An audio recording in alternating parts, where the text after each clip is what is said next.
Hulle sê, eendag gaan die hel vol mense wees, wat gedink het, hulle het nog een dag.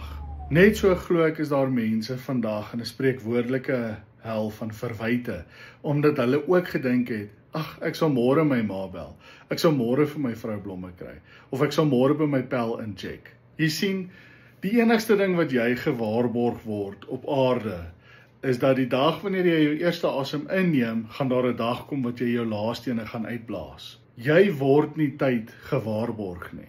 En net so sommige van ons bankrekeninge kleiner is as ander, is sommige van ons bankrekeninge van tyd minder as andersin.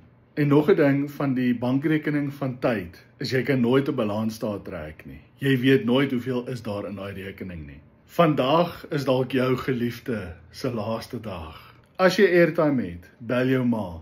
Gaan pluk 'n blom vir jou vrou, al is dit in iemand anders se tuin. Check nou in op jou pel. Want nie ek of jy weet wanneer ons of hulle bankrekeninge van tyd toegemaak nie.